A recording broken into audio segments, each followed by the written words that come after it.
You have to do these things if you want to stay sane, Yeah. seriously. Yeah. Yeah. God. But you're lucky. You're in a Crazy. relationship, you're married, you've got Mhm. someone. I guess you could say you're lucky or you're not lucky. It depends what kind of situation you're in. No, we're both fortunate we have each other, but it's just Right. like, You haven't killed each other it's yet. been, no, we haven't killed each other yet, which is great. But, Right. it's been Toronto and like one of the neighboring cities. We've been the most locked down place in all of North America for like the entire COVID. So it's just like, we're going stir crazy. Yeah, the UK has been really heavy as well. I don't know if you've I've heard. heard, yeah. We've been in since December, actually. We just came out now. It's crazy, Oh my God. So I almost remembered how to speak to people when I got out today, and it took a while, but I got into it.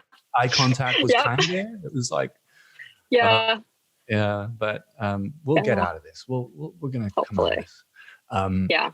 Anyway, so getting back to you, you have an amazing Instagram, which is where I found you. I was saying, I think I saw you in my feed. That's really good as well because I wasn't following you, so it shows that you're having some impact.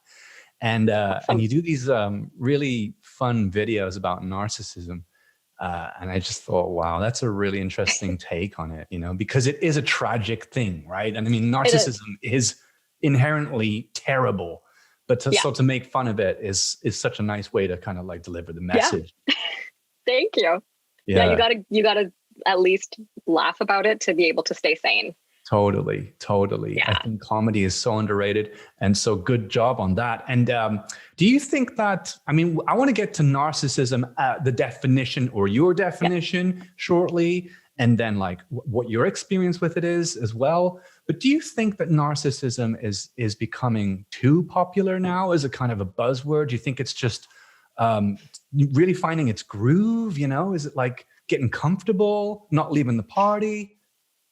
It's a great question. I don't think it's a buzzword at all. I just think more and more and more people are actually starting to realize, whoa, someone in my family is a narcissist, or whoa, these people are narcissists, and this is why I haven't been able to have like a civilized, normal conversation with this person, because they literally are on a mission to misunderstand because they want to control me. So I think, if people do think it is a buzzword, I think that's still a good thing because it's becoming more popular. More people are starting to look into it. And then, anybody with half a brain can read a checklist and think, okay, yeah, this does affect me, or no, this doesn't affect me. And then they move on with their lives, right? And then the people who are affected by it, like they can actually find resources on how to like feel better, how to heal, how to, develop some kind of assertiveness techniques or anything that, how to set those boundaries, et cetera, and get yourself safe. And the more info that's out there, the better, in my opinion. So I think people should talk about it more. Interesting. Yeah. I had no idea what narcissism was until maybe 5 years ago, maybe a bit less than that, maybe 4 years ago. So it just goes to show, like, maybe you're right. Maybe it's not necessarily, maybe it's just coming out of the woodwork as what it actually was already there. And we're not talking about just relationships, intimate relationships. We're talking about family relationships, right? Or friendships as well. Yeah. Workplaces too. Right. Yeah. Everywhere you go, there's narcissists, no matter what. Okay. Well, let's talk about that then. So what is a narcissist in your definition? Sure. So a narcissist is, so every human, no matter how you slice it, we all have narcissistic traits. It is what it is. We need those traits to survive, but it's somebody who has those traits, obviously, and uses them in order to control other people. And they want to get supply from other people. So if you're finding yourself having an argument with somebody, you're giving all the logic, you are, stating all the facts, you're saying 1 + 1 is 2. Here's the scientific proof of why 1 + 1 is 2. And they're still arguing with you and still not hearing you. It's a control thing. And that person's probably a narcissist. And, they're going to do anything in their power to manipulate you. And, there could be financial abuse involved. There could be, just the ways that they dig at your self-esteem and your sense of self to kind of destroy your sense of self so that you think that they are the authority on your life and you believe what they have to say and all that kind of stuff. And they come in and they are super charming and they make you trust them from the very beginning so that they can abuse you throughout the relationship. And this cycle of abuse just keeps going. So just, there's all these lists and these checklists. And of course, they do have this grandiose sense of self-importance. Of course, they can be, arrogant and all that kind of stuff. But there's a difference between someone who's an asshole and someone who's a full out narcissistic abuser. So this is somebody who's actually going out of their way to make sure that you feel like shit about yourself. And they really just want to see you reacting. So the more you react to their antics, the more energy you give them, the more exhausted you find yourself around this person from trying to at least explain yourself or do damage control on something you never did or whatever. You're probably dealing with a narcissist. So that's kind of my roundabout definition of narcissism, if that makes any sense. But yeah, no, it does. It does. And it was a good thing to say that, like, sometimes, you can get like asshole and narcissist kind of mixed up. Whenever someone calls me a narcissist, I just say, no, I'm an asshole. You got it wrong. Exactly. Yeah, but you did mention that we all have certain narcissistic traits to some degree, right? Because it's necessary. Yeah. Like, for example, maybe we're arrogant a little bit, or maybe we have this sense of entitlement or grandiosity. And it doesn't mean we're malfunctioning. It just means that we're perhaps using those traits to overcome certain things in our lives. Like, I did go through a phase where I was actually becoming quite comfortable with certain traits associated with narcissism. And it really did impact my relationships, and it did get me into trouble, and I did end up hurting a few people. But the good news is that I wasn't born with those traits, and they weren't instilled in me from a young age. I learned them in a little bubble that I created. So for me to move on from that, it was relatively easy compared to, let's say, someone who's grown up and being programmed from a young age to act that way. So I want to ask you, what's the prognosis for someone who, is very heavily narcissistic from a young age? Like, maybe, they're just not willing to accept that perhaps there's something that they need to work on. How do we deal with people like that? Is there any hope? So, based on my research and my own experience, no, there is no hope. I've worked with some psychologists and stuff like that, just with their workshops and all that, to really get more information. And they say themselves that no, there is no hope for them to change, because somebody who wants to change has to want to change, and then they'll take the steps. So in your case, obviously you were able to see, oh my gosh, I hurt people. These traits got me into trouble, and you owned it. You were okay with that. You were able to admit that the way I behaved was not great and it hurt these people. So let me change that about myself so I don't do this to other people. And then, you forgive yourself and all that kind of stuff. And that's great. That's amazing. This is what healthy people do. People who are narcissistic, it's not necessarily that they learned to be narcissistic from a young age, because it's not like there's this rule book that their parents presented to them and said like, hey, this is how you're supposed to act. It can certainly feel that way when you are a survivor of narcissistic parents, because, you kind of learn the behavior that's modeled to you. But at the end of the day, somebody who has empathy, somebody who, gives a shit about how they treat people, they're going to have that ability to self-reflect, and they're going to be able to, get called out by somebody and reflect and say like, okay, yeah, maybe I did hurt you by saying this and I won't say this anymore. And that's that. Or, you'll have enough self-awareness to know if you are, because then this can go in so many different directions, because then there's narcissists who will accuse you of hurting them, and then you're doing that self-reflection, and that's unhealthy. So just to differentiate, like, actually, when you actually hurt somebody and you actually say something mean to somebody, and not something that has just been twisted in this weird manipulative way to make you the bad guy. You know what I mean? So maybe we can give people an example. So for me, and it wasn't what I did, but I've noticed this is one of those things that people do sometimes. And I have been in relationships with narcissistic people. And what I've seen is they will very cleverly, and this is, okay, too many questions. All right. So they will cleverly position you in a spot where you don't know what to believe about you and the people around you. So, and it's really clever because you can't, or you're afraid to talk to other people because apparently they're not good people or they have this motive or whatever, right? You should just stay away from them. When in reality, there's nothing really happening. They're just doing their own thing, minding their own business. It's all coming from this one place, this one person. So you never find out that there's actually something wrong with your relationship with that person. So they're kind of playing people against you, and they're manipulating the environment so that you don't ever find out that there's nothing wrong. Well, there's not what they say is wrong with you isn't real. And that's genius in a way. I mean, I don't, honestly, it's very complicated and very complex. But I think that's also sociopathic, right? I think maybe I stumbled across something where you've got like an overlap, right? I don't know how does it overlap? Is it similar? Sociopathy?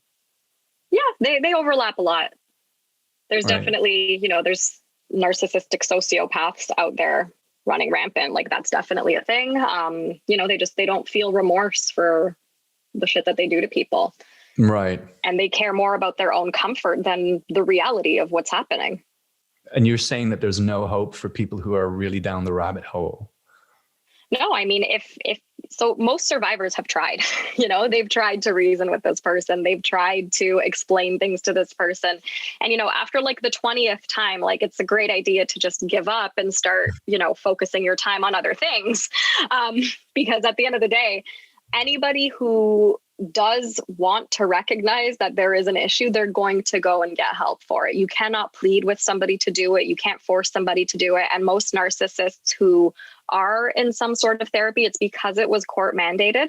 But the majority of narcissists won't even get diagnosed because they cannot look within. They cannot point the finger at themselves and say like, hey, like what's wrong with the way that I'm communicating or the way that I'm conveying the situation or portraying myself or whatever. It's all other people that are the problem. So if you have that mindset and that mentality, like how do you even get help? Because you're just not even going to accept that something's wrong. So and it's exactly. You're the victim, right? They're the eternal victim. Yeah. It's so frustrating to for me, because I always want to fix things. Like that's my problem. Like I always want to fix people or things, and that's what got me in trouble in the first place. Like finding people that need to be fixed.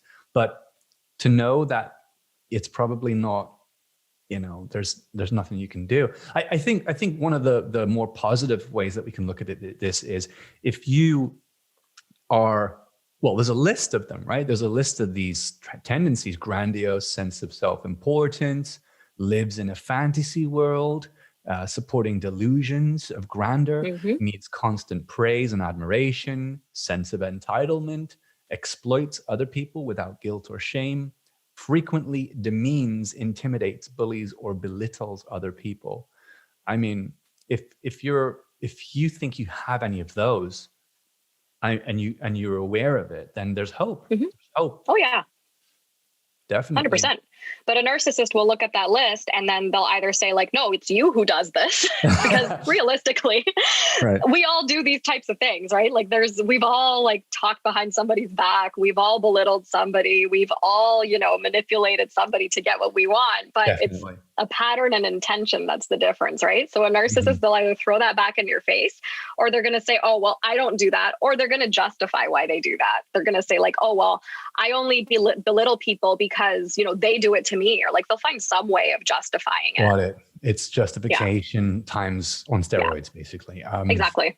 Yeah, I like that. Justification on steroids. Everything when everyone exaggerate, I just say on steroids. Are you, so what's your experience, which sounds pretty intense? How did you experience narcissism?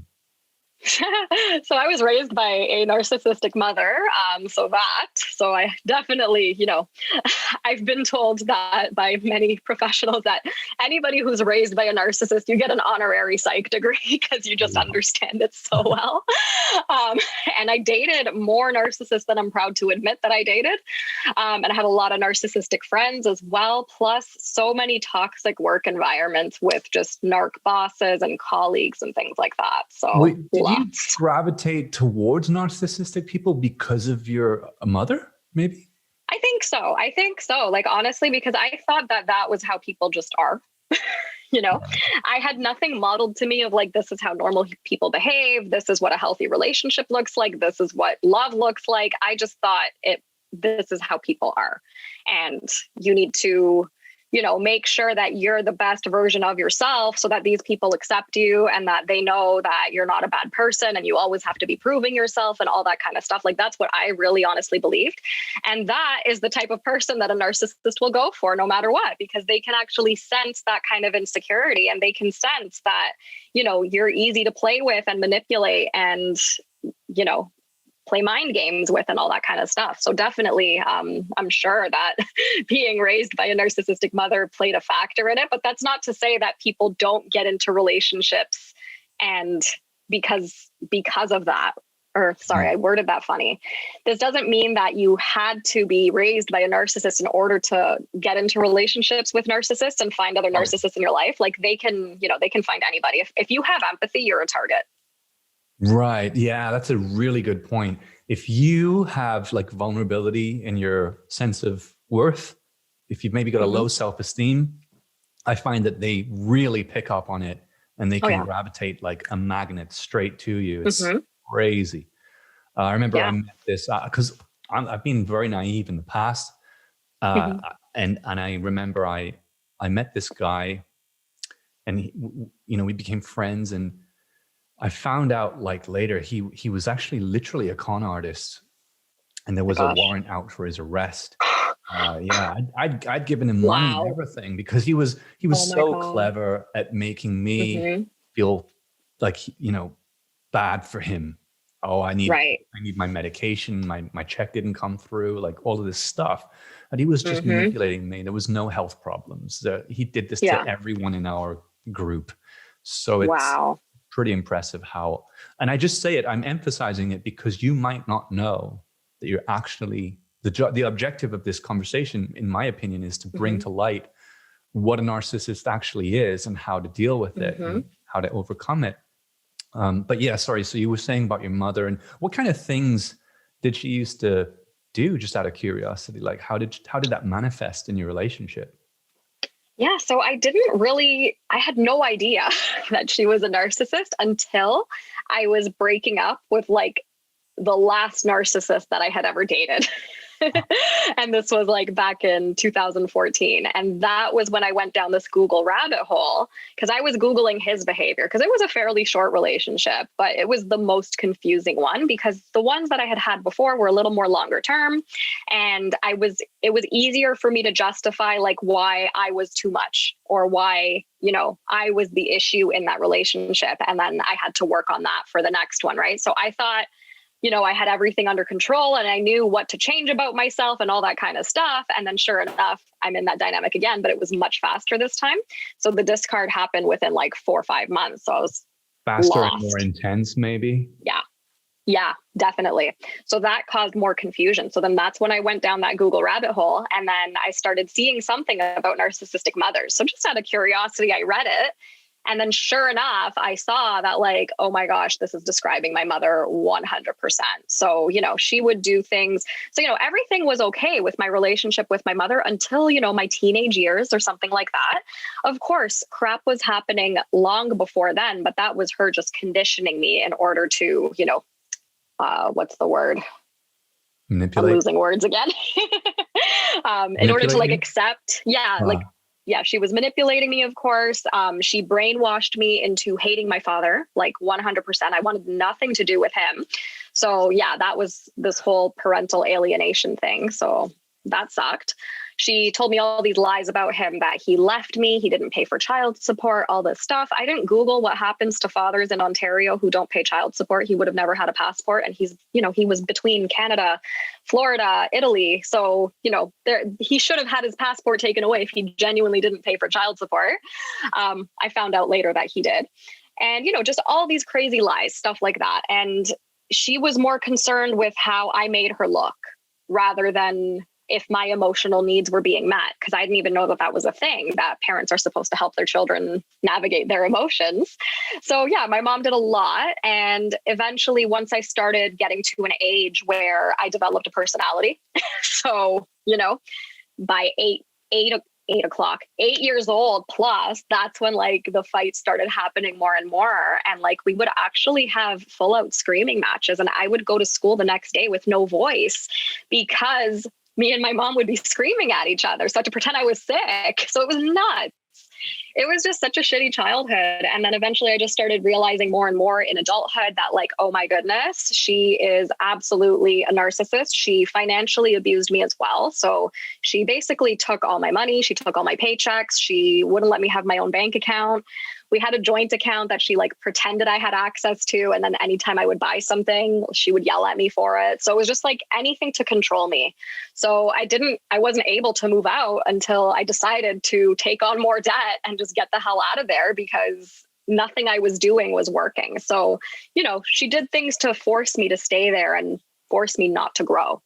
People might be wondering, how the hell did she manage to do those things? And it's not as simple as it seems. It's not as blatant and obvious, right? Like exactly. She had leverage over you. She played the victim card, maybe. I don't know, like how she did it, but yeah, it was all like, oh, your father did this to us, so you know, you have to help me financially. So I accepted that because it made sense. You know, she was such a victim, and it was my fault. Like I really believed that it was my fault. My parents divorced, so I really felt like I owed it to her to give her all my money and let her take all my paychecks and all that. So it wasn't something that I would have been able to detect. Yeah. She made you think that it was your fault that they broke up? Totally. Oh, yeah. Oh, yeah. He didn't want the responsibility. Oh, I had like massive abandonment issues, 100%. So, you know, I definitely had, like, when I did all my healing work, it was a lot around these and I call it perceived abandonment issues because it was actually not the truth that he abandoned me. He actually did have custody. I ended up finding all these documents in 2016. Yeah, shortly before I moved out of my mother's house, I went through her documents when she was out grocery shopping, and I found the court order that he actually was the one who filed for divorce. And he actually paid a lump sum for child support. I signed it over to her when I turned 18 because when your mom tells you to sign something, you sign it because you trust her. No. Yeah. Oh, yeah. Completely sabotaged me. 100%. Yeah. And he had half custody. They had 50-50 custody, but because she gave me so many lies about him, I did not want to see him. So he would have had to come with police. And that would have been even more traumatizing for me to see my dad, who I already think is a bad man, coming with police officers. So like, how bad is he? How old were you when you finally figured it out? Like 26. Whoa. Okay. Yeah. What happened? Yeah, 27. So I figured it out because I was breaking up with that guy. So this was 2014. So I was like 20. Yeah, I was 26 at that time. And, you know, then I read that stuff about narc mothers, and then I decided to be in denial for another year and a half. And, something came over me though in 2014 where I felt like I needed to forgive my father for like abandoning me, or what I thought was him abandoning me. And then he, of course, wanted to have a conversation with me on the phone and but I was just like, nope, I said what I needed to say. I forgive you. I don't want to have a relationship with you, because I still didn't know what happened. But then, you know, communication started to increase via email a little more. And then, you know, he started saying things that were just not adding up to what, you know, I thought was the truth. So he made one really weird comment about child support. And then that's what kind of triggered me, that like, okay, maybe we need to have a conversation. He said he sent me like a gift for Christmas, just some money. And I was shocked because I thought, you know, you're not supposed to accept money from people or from your parents because you're supposed to pay your parents. I had this belief that you literally are supposed to give your parents your money. So I was so confused when he sent me this Christmas gift. So I was like, that was very generous. Thank you so much. It wasn't like an extraordinary amount, but it was still like an amount, you know, like anything would have been like, wow, like what the hell? Because I had this mentality of like, well, you owed me child support this whole time. So I didn't actually say that, but he made the comment of like, it's only, you know, a fraction of what it should have been over the years. something like that. I can't remember the exact words, but it was like something about it being a fraction of what it should have been over the years. So I was like, what are you talking about? Because I'm thinking you didn't pay any child support. What are you talking about? So that's kind of what triggered me to have a conversation with him. So January 2016, we had our first phone conversation, and he told me everything about all that and the whole divorce and everything like that. And that's when I ended up, I still didn't want to believe him, because I was just like, no, there's no way. There's no way. My mom's such a great person. She's such a victim. She went through so much. And then that's what triggered me to actually go through the documents and find like, oh no, he was actually being honest, because here it is in the court documents, and she was completely full of shit the whole time. Wow. So it was a really rude awakening. You took a year and a half off from thinking about it because you didn't want to deal with it? Pretty much. When did you say, okay, actually, I don't think that's something I can settle with anymore? So it's end of 2015, early 2016, and it really, really all came to a head. So I had the conversation like a bit into January, but on New Year's Day, for the past couple of weeks, things had been really amplifying with my mother. She was very, like the fights were getting more and more frequent. And, the cycle was just happening. So I was just losing my mind. And on New Year's Day, she actually punched me in the shoulder. It didn't hurt. She was in her 70s. So, it was more funny than anything, but just the intent behind that was just like, wow. And the reasoning for it was because I put my coat on the chair, which I always did because our closet was broken because she was too cheap to fix it. And I sure as hell wasn't going to pay for it because I knew I was going to move out at some point. So all of a sudden that was an issue. And then I basically made a comment to her saying like, because I was starting to do a little more research at this point. And I was like, you know what, I'm going to film you so I can show you how ridiculous you're behaving right now over a coat being on the chair. Like this is actually ridiculous. And I was kind of laughing because I was starting to see it for what it was. I was like, this is so stupid. It's a freaking coat on a chair. Come on. It's not like I murdered somebody. You know what I mean? Like just her reaction was just way out of proportion. And so when I said that, she got even more irate, punched me in the shoulder, ran upstairs and started screaming about how she's going to kill herself and blah, blah, blah. So yeah, like just to manipulate me. And so, yeah, that was really my breaking point where I was like, I am moving out. And then immediately that day I started looking for apartments and I got out by March. And then that conversation with my dad happened a few days after that. So it just really all came out to a very ugly head. Wow. I'm so sorry to hear that. You honestly, poor thing. It must have been terrible for you to have to, what kind of recovery happens after something like that? I've never heard of that before. Yeah. Recovery. Wow. Where do I even start with that? So I did everything to try and recover. I actually started doing therapy in 2012 because, my life wasn't making sense. I had been on antidepressants from 2009, like from my early university days, because life was just not making sense for me. And like, I just was not able to make sense of anything really, but I didn't know what my trauma was. Like I knew all these bad things happened. I knew the stuff with my dad, just all these other life experiences, but like, why am I depressed? Why do I need medication for depression? Cause it was like, it was just really out of control and nothing really helped me.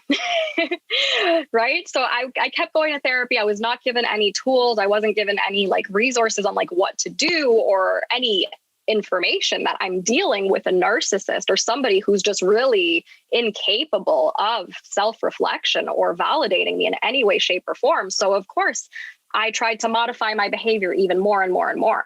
So, that was like a solid almost 8 years of failure with that. Why is it that our healthcare systems cannot seem to deal with anything related to mental health? Like, why is that such a big deal for them? You're obviously suffering, right? You're on these antidepressants. No one knows why.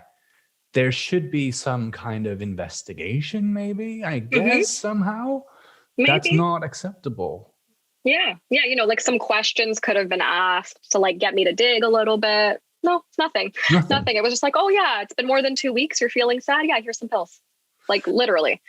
And here's a phone number that you can call to set up therapy. Oh, okay, cool. And then you're on your merry way and you get whoever you get because the system's backlogged. And I can't really answer why. That's a great question for healthcare practitioners. So the therapy wasn't really that helpful then?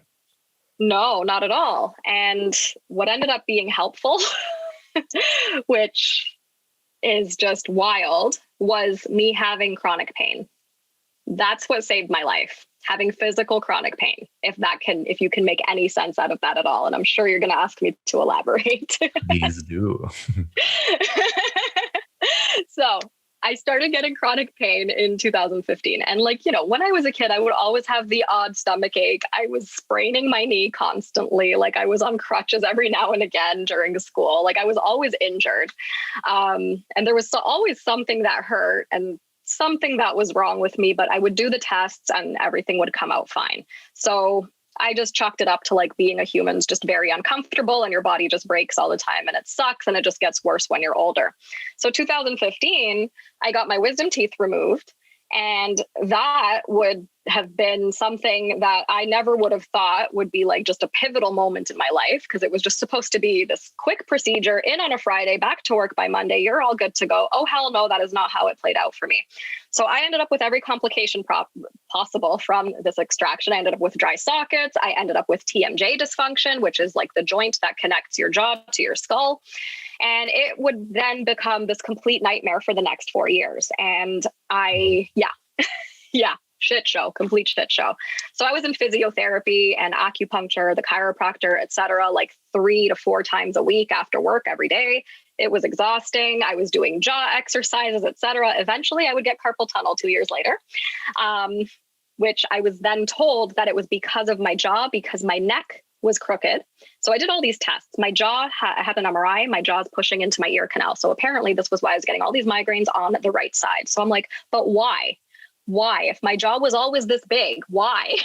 Why after getting my teeth removed is this happening? It does not make any sense. And then the doctor was like, oh, it's just, probably a trigger, whatever. Okay, cool. And then carpal tunnel, I had one surgery on one hand, neck pain. I had a neck x-ray. My neck is on an angle and it literally says degeneration of discs, kyphosis, all these fancy words that make you think that you're dying. And so it was just this slippery slope of just like pain after pain after pain. And like something was always hurting.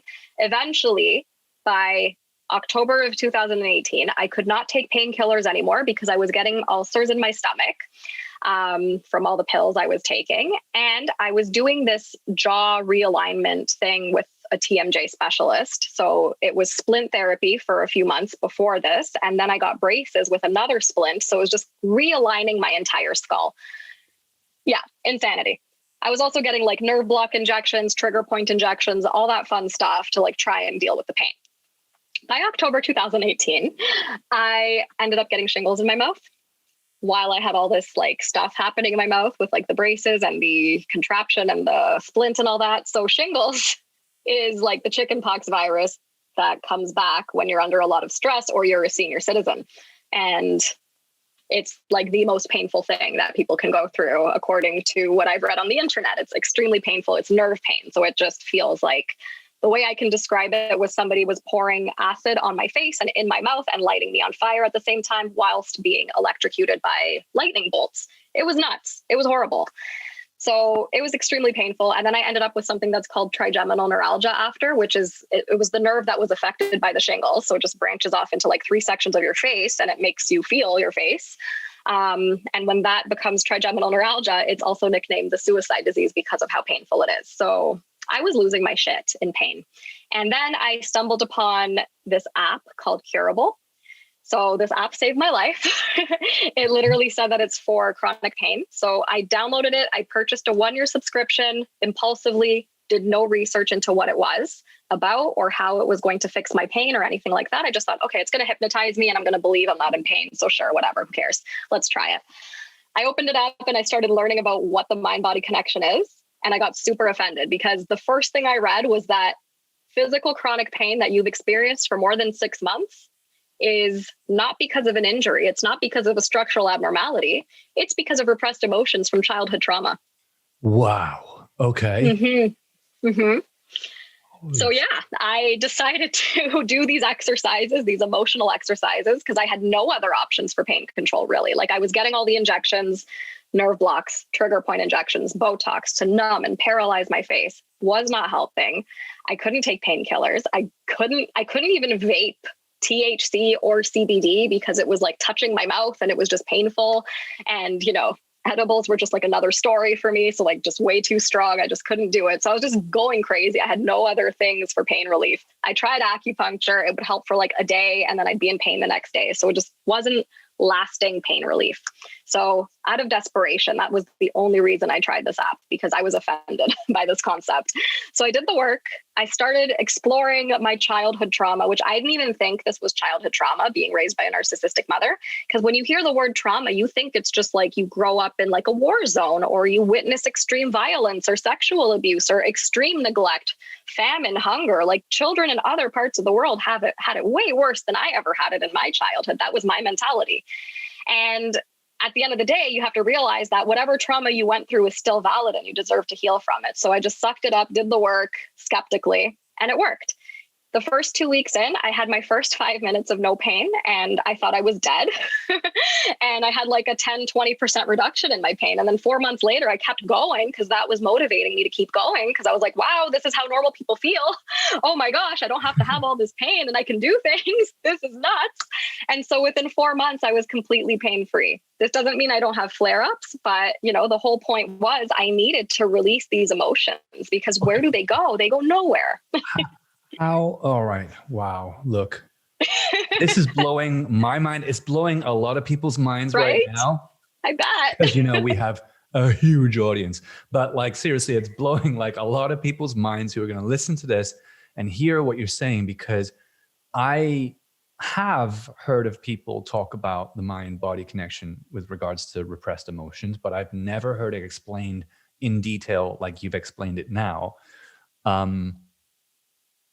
What was it telling you to do, that app, Yeah. So it was basically, in a nutshell, telling me to feel the feelings I did not allow myself to feel in my childhood. So when you're raised by a narcissistic parent, you cannot express emotions in a healthy way. So if you're crying because, 2-year-olds cry over random shit, it just happens. And your parent starts to like belittle you and tell you that you're stupid, or you're too sensitive, or you're just such a dumb kid, or, I'll give you something to cry about. You internalize that differently than an adult would, right? Because an adult, the way you think about your emotions, it's like, no, like I just need to cry right now. Like just shut up and let me cry and have my moment and I'll be fine. When you're a kid, the brain interprets it very differently. And it's like, okay, when I'm sad, my mother gets mad at me. If my mother gets mad at me, she's not going to love me anymore. If my mother doesn't love me anymore, I die. Mm-hmm. So it literally becomes life and death dealing with your own emotions. So you repress that as much as possible in order to become acceptable to your parent. This is just how children's brains work. And it's not like you turn 18 and you stop doing this with your emotions, because your brain still believes that emotions will kill you. Like you're literally going to pass away from having these emotions. So don't feel them and keep repressing them. And whatever life throws at you, you have to stay strong and like not show your emotions or anything like that. So you keep repressing them, obviously. And, you keep going through narcissistic abuse throughout your life. So you're still repressing. And then where do those repressed emotions go? Nowhere. They literally stay stuck in your body, because emotions are actually this physical thing. It's not this mental process where you just think about like, okay, I'm sad. And then you end up in a really dark place 2 weeks later. And then you're at your doctor's office asking for antidepressants because you don't know what to do, because nobody tells you what to do with those emotions. It's, you have to actually let yourself physically feel that emotion. So you kind of have to go into your past and kind of think about your childhood and events that happened back then. And how did I feel back then? And then, try and access that emotion. So there's many different ways of doing that. Journaling is a great way. But once you actually access it and you start to feel it, the next thing is, don't stop the tears from coming. don't stop that sensation in your body from happening. So an emotion can really manifest physically in any way. So it could be tears. It could be just like the urge to scream into a pillow. It could be a flash of heat happening throughout your body. Your hands could go numb. Your neck could start hurting. You could get that feeling in your stomach when you're about to drop on a roller coaster. It's all physical. It's all physical sensations. It's not medical episodes. So that's what gets scary too. When you start feeling these physical things in your body, it's like, oh my gosh, I'm dying. But no, it's literally just the emotion that needs to run its course. So that's pretty much in a nutshell what the app asked me to do. And I did it and it worked. How did you so find I was it? able Like, to release were you it. scared to do it? Terrified. Mm-hmm. Mm-hmm. And what happened when you did it? Like, did you have these did you cry? Did you tremble? Did you, I don't know. What does it look like when it's getting released, basically? Yeah, it can look like anything. Like sometimes it looks like nothing, right? It just really depends. Like every time you do some form of inner work, whether it's journaling or meditation or whatever it is that you're doing to try and release those emotions, it's basically, and I've been using this metaphor with all my clients, so I'll use it here. It's basically like, imagine you have a room that's on TLC Hoarders, and that's a room in your house and it's filled with shit. Okay. Right? Half of that shit's not yours, but some of it is.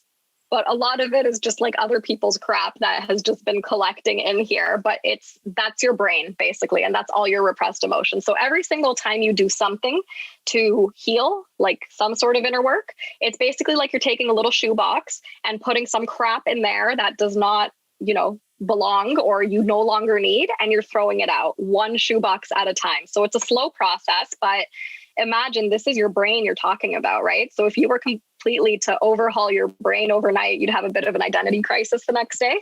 So you have to take baby steps. And so sometimes it's going to look like nothing. Sometimes it's going to look like you're crying for hours. Sometimes it's going to look like, you realize that, okay, this emotion just needs to run its course. And you have to drop that story behind the emotion. So that's where journaling comes into place. You drop the story that way, you focus on the physical sensation. So maybe you're crying for a few minutes and then you notice the intensity going down and down and down. And maybe you notice the sensation in your body is like going somewhere else and it's just moving around, and that's okay. And being okay with that, training yourself to understand that it's safe to feel this. So, it's very terrifying when you first start to do this, but it just depends how desperate you are for pain relief, which I was.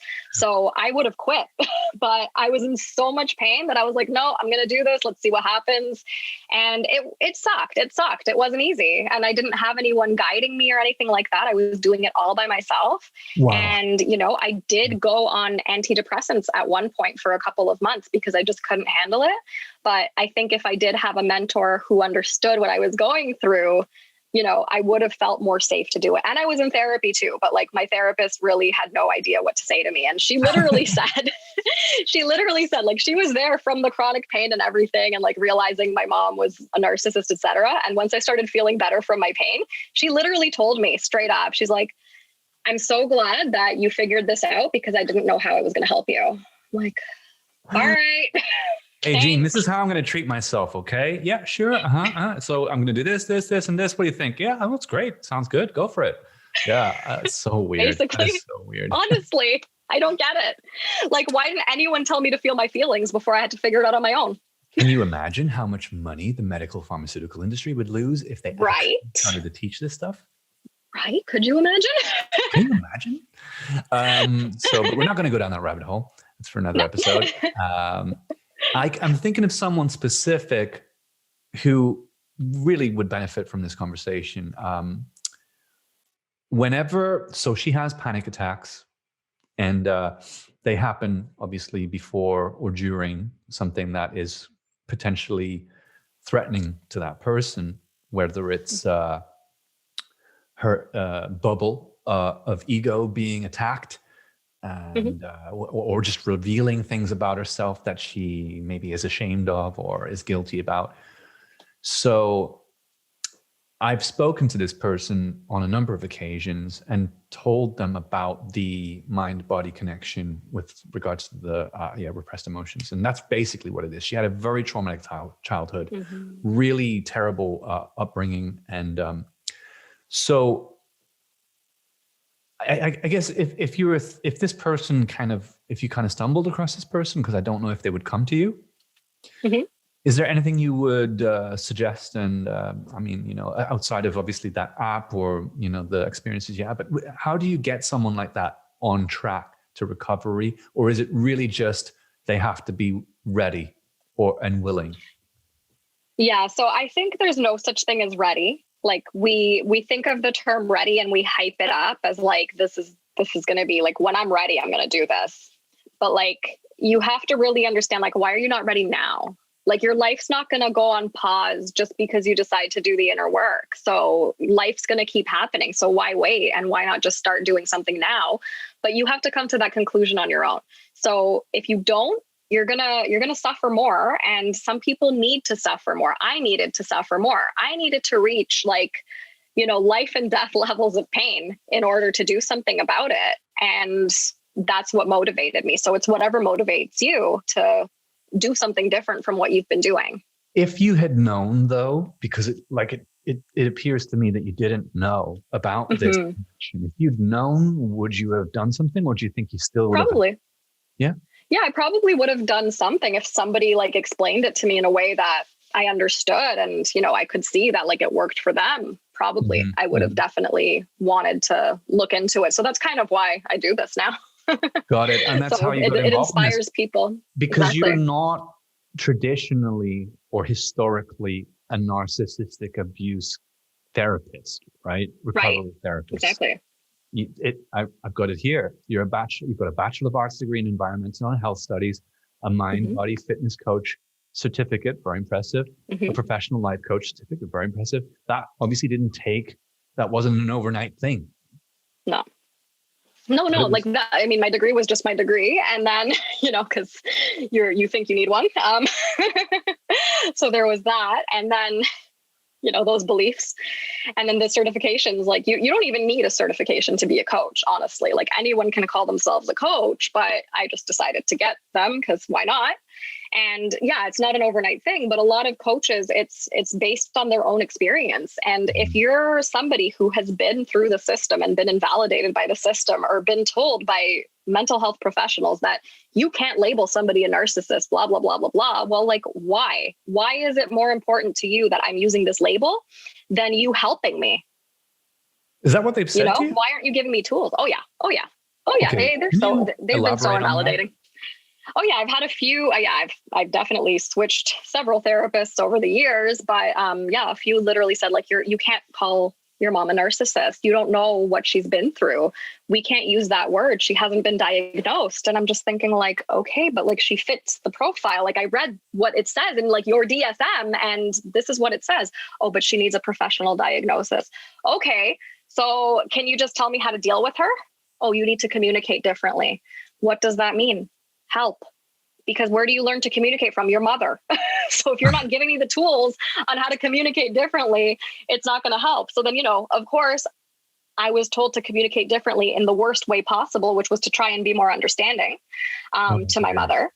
Yeah. So of course that delayed my healing even more. That kept me even further in the manipulation and the abuse. And I don't know if it's just a matter of like their curriculum hasn't been updated for therapists or something, but like they're helping nobody who is a survivor of narcissistic abuse when they're telling you like, you can't label them and you need to change the way you behave and blah, blah, blah. And like, you're the issue, but no, like you're dealing with a pathological person. Sounds to me like it's a similar situation in the United Kingdom. And I think it's a lot of politics where people are worried that if they're giving the wrong diagnosis, they're going to either lose their job or they're going to be sued. Oh, for sure. I think it doesn't help. And but it's not an official diagnosis, you know, it's literally like, hi, I'm coming to you. I think my mother's a narcissist. Like, help me. What do I do? And, you know, they can say like, okay, let's just call her high conflict if you're more comfortable with that. And then like, give me the damn tools, but don't chastise me for using the word narcissist. Don't run away from the problem just because there's these caveats that are unfortunate or undesirable. exactly. And it's the correct word to use to describe a narcissist. Right. So like they need to get over it, but no one wants to do that. Oh my God. So you got into helping people because your recovery was so profound. Totally. I was initially only going to help people with chronic pain. And like, that was my first action plan. So that's why I got the mind body fitness certification first.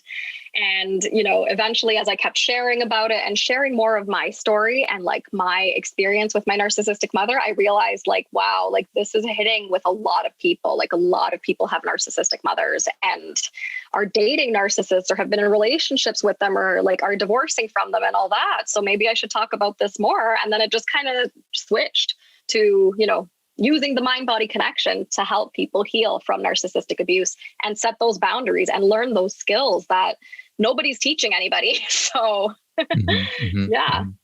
Something popped into my mind just really briefly, and I wanted to ask you, what is it that you think facilitates the creation of narcissism within someone? Like what puts someone on track to becoming narcissistic? Because that would be really interesting to know, because then maybe you'd be able to catch it in someone or yourself. I mean, maybe not, right? I think like it just depends how that person's wired. So there's people who can be overly indulged and spoiled in their childhood, and then they have this sense of entitlement throughout their life, and they, they can become narcissistic in the future if they don't have that ability to do any self-reflection. And, it's not that somebody has to teach them to self-reflect. I think that's something that's just inherent in humans who just want to be good humans, because I certainly was not taught how to self-reflect after being raised by a narcissistic mother. I just kind of did it. And, I kept modifying my behavior in order to help people. So you can't, generalize that it's people that have been through trauma, because there's plenty of people who go through trauma who don't turn out narcissistic. At the end of the day, you choose your behavior.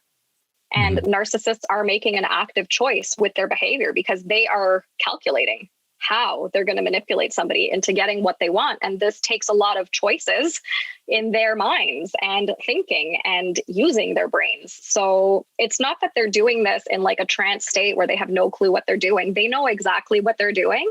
It's just up to them if they want to decide that this is something they should change, because it's probably not good to hurt people, but they genuinely don't care. So you could argue the whole nature versus nurture thing, but I think some people, like, they just don't have that empathy. So if you don't have that empathy, like, it's pretty hopeless. Yeah, that makes a lot of sense. I was spoiled. That's why I was pointing at me when you were saying those things. I was spoiled and I was entitled when I was growing up, and that was comfortable. Yeah. But it definitely gave me that sense of, oh, I'm special, or, I'll get whatever I want in life. And when you realize the hard, cold truth, which is that, no, you don't get everything you want in life. Sometimes you don't get what you're looking for. It still sometimes is actually a hard pill to swallow. I mean, for example, because I'm not in a relationship, but if I'm courting somebody or, and then they don't reciprocate or it's over, it can be really difficult to accept. But I think that But you're not going to abuse them. Well, no, I'm not, because of the fact that when I grew up, I had a counterbalance, which was be a good person. And so I learned the values, luckily, through my parents, even though I got spoiled, that they would give me these kinds of, religious kind of background. I'm not religious, but I think as a foundation, you learn to be good to your neighbor and all that kind of thing. So it really has clarified a lot for me, actually, this conversation. But awesome. What does your coaching look like? And do you have anything else that you offer right now that can help people in this situation? Yeah, for sure. So I have a group coaching boot camp that I'm, offering right now. The doors just opened today. So it's setting and keeping boundaries with the narcissist in your life. So it's 4 weeks group setting. We meet every week for 4 weeks. You get a workbook for each week of the boot camp and a lifetime access to all the replays, plus Q&A and group coaching during those sessions. So that's been amazing. I've done 2 rounds of it already. This is going to be the 3rd round. I'm probably going to expand it for future rounds. But it's great. It's awesome. And the other thing I offer is one-on-one coaching. So right now I do a 12-week one-on-one coaching program. It's like the full, A to Z, how to heal from narcissistic abuse and empower yourself throughout your life. It also includes, healing from any sort of chronic pain that people might be having as well. Because let's be realistic, you are repressing your emotions no matter what when you are dealing with narcissistic abuse. So this whole program, it's literally like the whole 9 yards of what you need to heal from this type of crap that you did not deserve to go through. Yeah. So there's that. And plus lifetime access to all the modules in that. Plus, of course, the one-on-one coaching during the entire 12 weeks is there. And I have a bunch of other stuff that I offer here and there. Anyone can find it on my Instagram, Let's Get Your Shift Together, or my website, letsgetyourshifttogether.com. You'll have all the updated offerings on there. Nice. I love that. I love the name of your brand as well. Let's Get Your Shift Together. Thank you. Really playful and cool. And I think, definitely after this conversation, what you're doing is so needed. And especially now more than ever, which is why at the beginning I asked you, do you think this is like, do you think people are becoming more narcissistic? I don't know. I feel like, yes, it's coming out of the woodwork, but I feel like we're also in a very unique place in the history of our race where we just have so much convenience and so much entitlement that it is just a natural byproduct, I think, this kind of tendencies, this kind of behavior to see it manifest in people in this world today. And I do want to help, and I do want to try and encourage people to like kind of be introspective and stuff. So I'm glad you came on this show because this is super powerful. And I am so shocked by your story that it took you until 2018, 19 to get through the most of it, right? Yeah, well, 2019, really. Yeah, so for you to have turned around and kind of come back the way you have, I think is remarkable. So thank you. Great job. Thanks so much. I appreciate it. Thank you so much for coming on. It's been a pleasure. Thanks for having me. Again. Yeah. Of course. Yeah.